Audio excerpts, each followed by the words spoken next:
Hi, I'm Alyssa Diggs, and I am going to be discussing a book by William Faulkner, As I Lay Dying. In this book, William Faulkner allows us to get to know each character in the book, which there are 15 of them, on a personal level by allowing us to be inside their heads and just get to know their personalities by the events that happen and their goals basically throughout the entire book. Now, in the story, the main event that is happening is Addie Fundren is dying, and her request after she dies is to be buried in Jefferson, and she wants her family to fulfill that request for her after she passes away. Now, Addie is married to a man named Ance. Ance is my least favorite character in the entire book. I do not like him whatsoever. He is a very lazy person. He actually is convinced that he would die if he sweats. So he doesn't do any work. He doesn't do anything around the farm, nothing. He's a very selfish person. He constantly thinks about himself and only himself, basically. Even when his children are close to drowning in the river, he's more worried about himself. And it's frustrating because fathers aren't supposed to be that way. They're supposed to be caring and loving of their children. Well, Addie and Ance have 5 children. One of them is not Ance's son, but they have 5 children total. Now, the 5 children, we have Addie, who's married to Ance, and then Cash, who is the oldest son. Daryl is second oldest, and then Jewel comes after Daryl. Daryl has a different father, which I will discuss later, and Dewey Dell is the first and only daughter of them, and then Vardaman, he's the youngest son of them all. Now, Cash, throughout the entire book, he's obsessed with building the coffin, and then he's obsessed with just getting the coffin back to Jefferson. And that's all he's obsessed with the entire book. Even when he's about to drown in the river, that's all he cares about. He wants to make sure the coffin's okay. He's making sure that his tools are okay when he nearly drowns in the river. He's obsessed with everything else but Addie and her death. The next son, Daryl. Daryl is a little different. He has this way of putting himself in places where he isn't in his mind, like playing things in his head even when he wasn't there. Daryl often zones out, and that makes people think that he's crazy because he just is a different person. But he seems the most sane to me in the book. He seems the most smart in the book. Daryl does do something that makes people think that he's even more crazy. He starts a barn on fire with his mother, who's in the coffin, in it. I think he does it so they just stop with everything that they're doing. There were so many negative things that were happening to the family while trying to get Addie to Jefferson that I think he just wanted to just end all that so they could just go back home and continue with their lives. Daryl does end up getting put into a mental institution because of that reason, because he started that barn on fire. And his father didn't want to be sued, so his only other option, he felt, was to put him in an insane asylum in Jackson, I believe is what it was, in a different town in Jackson. The next son is Jewel. Now, Jewel seems to be Addie's favorite in the book. She actually acts like he's her son, where her other sons and daughters were basically just for Ance, and they were only for Ance.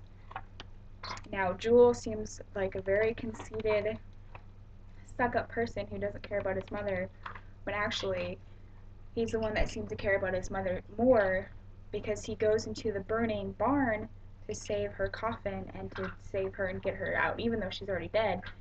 He goes and he gets her coffin so they can bring her to Jefferson, and he actually gets burnt while doing so. So I think he's the one that actually cares more about Addie than anybody else.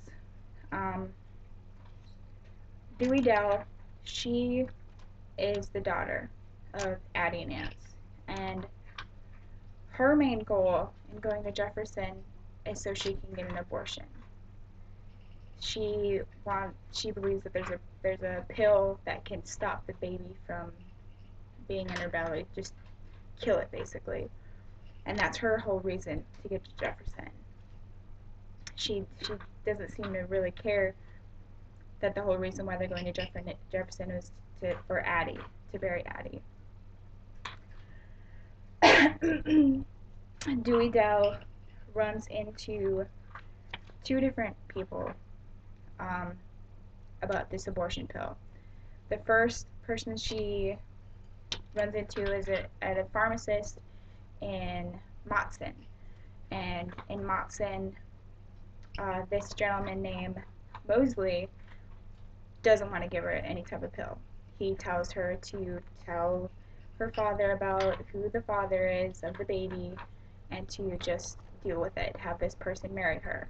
Obviously, that's not what she wants to do. The next person she runs into is the guy named McGowan, and he is in Jefferson, and he isn't an actual pharmacist, but he makes her believe so. And he convinces her that he can cure her pregnancy by giving her these pills, which actually don't do anything. She gets tricked by him. Dewey Dale obviously doesn't get an abortion, but that is her main goal. She wasn't concerned about Addie at all during the entire book. That was her only worry, is to get the abortion, and that was it. The youngest son now is Vardaman. Vardaman is confused about his mother dying. He is convinced that she's a fish, and that's all he talks about the entire book, is that she's a fish constantly. And I don't think he fully understands it. I think he's a little slow, either that or he's just really, really young and he doesn't understand. But I don't know any young person that confuses their mother with a fish. And the reason why he thinks it's a fish is because he had killed a fish earlier in the story and just replaces his mother with that fish. He was the most confusing out of all of the characters. Another character in the book is Peabody.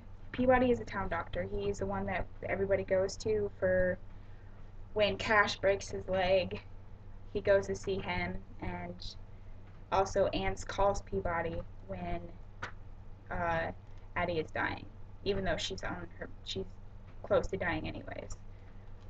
Sampson and Armstead, they are two neighbors on their way traveling to Jefferson that actually help them out. Sampson, they stay one night there at Sampson's just to rest. And then Armstead, they end up staying there while Anse looks for more herd to pull the carriage, since his other ones drowned in the river while they were crossing it because of all the rain that had accumulated. Another individual is Whitfield. Whitfield is the one that had an affair with Addie that made Jewel. And Whitfield wants to admit to Anse about the affair because he heard Addie was on the deathbed. But by the time that he gets to the Anse, or to Bundren House, they are already gone. They're at Jefferson, and he doesn't admit to the affair that happened. Two more characters is Vernon Tall and Cora, and they're the neighbors of Anse and Addie, and they actually help them out a lot. And they're constantly there to help them out. Cora actually tries to convert Addie and to pray before she passes away, because Cora is a very religious person and she's all about God and her service to God. And both of them can see how that family is, especially Anse, and how he just is a lazy person all around. And just the whole family's perspective of them.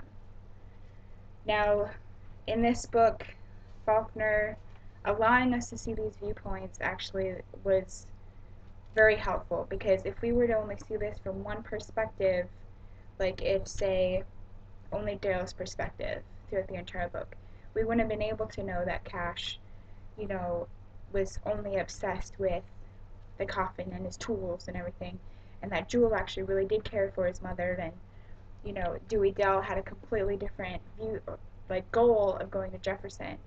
Same as Ants. We wouldn't have known that the only reason why he wanted to go to Jefferson was so he could get teeth and so he could get a new wife.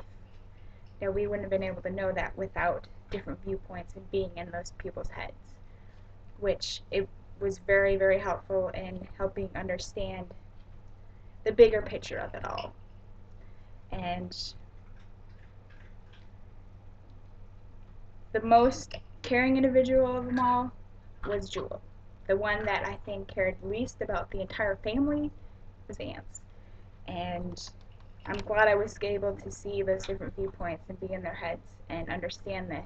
And I think it helped me better understand the book with a wider view of everything. And I enjoyed it very much. If there are any questions, then go ahead and message me with any. And this book was very interesting, and I'm looking forward to actually reading some other books by him because of this book. So, thank you.